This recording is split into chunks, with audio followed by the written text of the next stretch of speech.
नमस्कार दोस्तों। सर्दी जा रही है और गर्मी आ रही है। कभी कभी यही गर्मी और सर्दी रिश्तों पे भी प्रभावित होती है। कभी रिश्तों में गर्माहट और कभी ठंडक। रिश्ते ठंडे पड़ चुके हैं। लोग रिश्तों के अंदर हैं, रिश्ते निभाना भी चाहते हैं, परंतु रिश्तों के अंदर खटास क्यों आ रही है? यहाँ पर ये बात बहुत मायने रखती है कि रिश्तों में खटास आने के कारण क्या हैं। क्या समझौतों में कमी हो रही है, या मर्यादा कम हो चुकी है, या संस्कार कम हो चुके हैं, या फिर ये कहें कि हमारी आंतरिक इच्छाएं इतनी प्रबल हो चुकी हैं कि हम अपने रिश्तों के अंदर सिर्फ अपनी इच्छाओं की पूर्ति करने की सोचते हैं और रिश्तों को कमज़ोर कर देते हैं हम अपने सभी तरह के व्यवहार से। यहाँ पर किसी भी रिश्ते के अंदर हर किसी का व्यवहार निर्भर करता है कि रिश्ते को मजबूती कैसी दी जाए। आज भी मैं देखती हूँ कि हम लोग बहुत आगे तो बढ़ चुके हैं, परंतु हमारी जो सोच है वो आज भी वहीं की वहीं है। जैसे कि हम ये कहें कि घर में किसी नए मेंबर का आ जाना। विवाह एक ऐसा बंधन है जो सामाजिक व्यवस्था को बना के रखता है और समाज की एक मजबूत नींव है। और इन्हीं रिश्तों के अंदर आज इतनी असमंजस्य वाली स्थिति आ गई है कि लोग समझ नहीं पा रहे कि इन रिश्तों के अंदर हमें जाना भी है, परंतु इन रिश्तों को हम निभा भी नहीं पा रहे हैं। रिश्तों को ना निभाना बड़ी ही डिफ़िकल्टी वाली बात है, क्योंकि जब हम रिश्तों को नहीं निभा पाते हैं तो हम समाज की व्यवस्था को ख़राब करते हैं। हम उस व्यवस्था के ऊपर एक प्रश्न चिन्ह लगा देते हैं कि यह व्यवस्था अधूरी और असमंजस्य वाली है। सदियों से, वर्षों से यही सब चीज़ें हमारे समाज में आ रही हैं। पहले समाज में परिवार होते थे तो समस्याएं परिवार में सुलझ जाती थी, परंतु आज परिवार छोटे होने की वजह से समस्याएं बेकाबू हो चुकी हैं। समाज के अंदर बिखराव ज़्यादा नज़र आ रहा है। समाज के अंदर समझौता कम हो रहा है।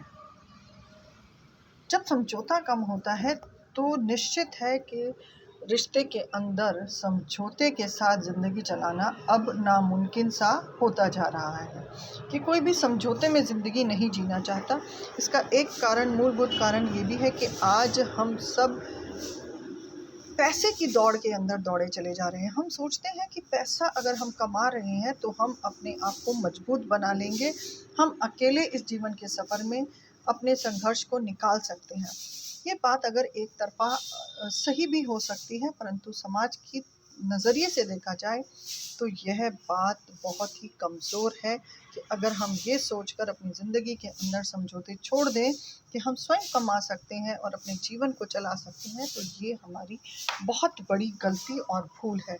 क्योंकि यदि समाज में इस व्यवस्था को बनाया गया है कि हमें परिवार की ज़रूरत है, हमें एक संबंध की ज़रूरत है, तो ये सब चीज़ें उस संबंध के अंदर आनी ही ज़रूरी है कि आपका अपना अस्तित्व कुछ भी हो, यदि आप एक संबंध में हैं तो आपको उस संबंध के लिए समर्पण, त्याग सभी कुछ होना बहुत ज़रूरी है। और कई बार परिस्थितियाँ ऐसी भी होती हैं कि हमारे समझौते करते हुए भी परिस्थितियाँ हमारे पक्ष में नहीं रहती। बहुत बार ऐसा होता है कि हर इंसान, चाहे वो स्त्री हो या पुरुष हो, वो समझौते कर रहे होते हैं, फिर भी परिस्थितियाँ उनसे नहीं संभलती हैं। यहाँ पर बात अगर हम ये भी देखें कि संसार को चलाने के लिए अगर ये व्यवस्था विवाह की बनी है, तो आने वाले समाज में कुछ कानूनी धाराओं ने कुछ अलग अलग तरीके के नियम बनाकर भी इस संबंधों को और कमज़ोर कर दिया, फ्रीडम को बढ़ा दिया। फ्रीडम अच्छी है, परंतु अगर फ्रीडम ही चाहिए तो फिर संबंध में नहीं आना चाहिए, और अगर संबंध में है तो फ्रीडम को त्यागना पड़ेगा। हम कैसी स्वतंत्रता चाहते हैं हमें यही नहीं पता। कहीं ना कहीं हम अपने जीवन के अंदर उस स्वतंत्रता का कहीं गलत इस्तेमाल तो नहीं कर रहे हैं, या जो हम स्वतंत्रता चाह रहे हैं वह हमारे जीवन को खोखला तो नहीं कर रही है। यदि हमारा जीवन खोखला है तो इसका मतलब ये भी है कि हमारा संसार भी हम अंत की ओर लेकर जा रहे हैं, सामाजिक व्यवस्था बिगड़ रही है। यदि कोई भी कानून आ रहा है तो वो हमारी सामाजिक परिस्थितियों को देखते हुए आ रहा है कि इंसान कहीं ना कहीं एक स्टेबल ज़िंदगी को जिए। परंतु यदि नए कानून आ भी रहे हैं तो स्टेबिलिटी तो उन कानूनों पर भी इंसान नहीं निकाल पा रहा। अगर इतनी स्वतंत्रता देने के बाद भी संबंध बिगड़ रहे हैं तो इसका मतलब है कि यानी कि हमें अपनी सोच और व्यवहार को बदलना होगा, क्योंकि जब तक हम अपनी सोच और व्यवहार नहीं बदलेंगे तब तक हमारे जीवन में शायद इसी प्रकार की खोखली परिस्थितियां पैदा होती रहेंगी।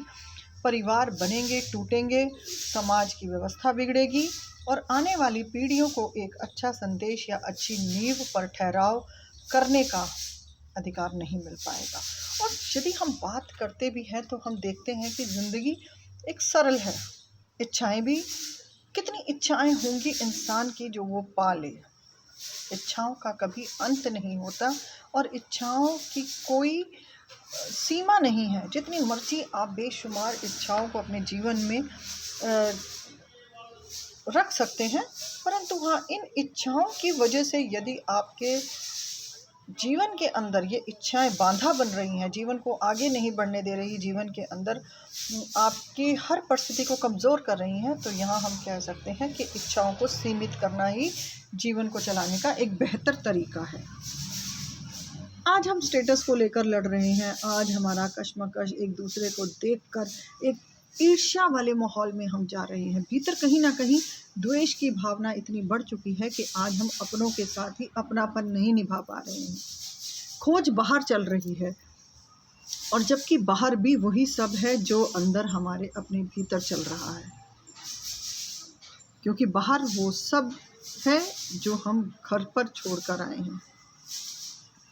इसलिए हमें अपने आप को, अपने जीवन को और अपने संबंधों को मधुर बनाने के लिए फिर से अपने जीवन को एक नई विचारधारा के साथ बदलना होगा और अपने जीवन को स्टेबल करना होगा, कि जिससे सबसे बड़ी बात यह है कि हम आने वाली पीढ़ियों को क्या दे रहे हैं, क्या संस्कार दे रहे हैं आने वाली पीढ़ियों को। क्या हम उनको एक कमज़ोर माहौल नहीं दे रहे? क्या हम उनको एक भटकता हुआ जीवन नहीं दे रहे? क्या सीख रही है आज की युवा पीढ़ी? क्योंकि जो हम कर रहे हैं वही वो हमसे ले रहे हैं और वही वो कर रहे हैं। इसलिए हमें अपने समाज के प्रति, अपने परिवार के प्रति उन सभी चीज़ों का ध्यान रखना पड़ेगा जिससे हमारे समाज की व्यवस्था खराब ना हो। कहते थे कि पाश्चात्य देशों के अंदर, यानी कि यूरोप कंट्रियों के अंदर, रिश्तों की कोई अहमियत नहीं है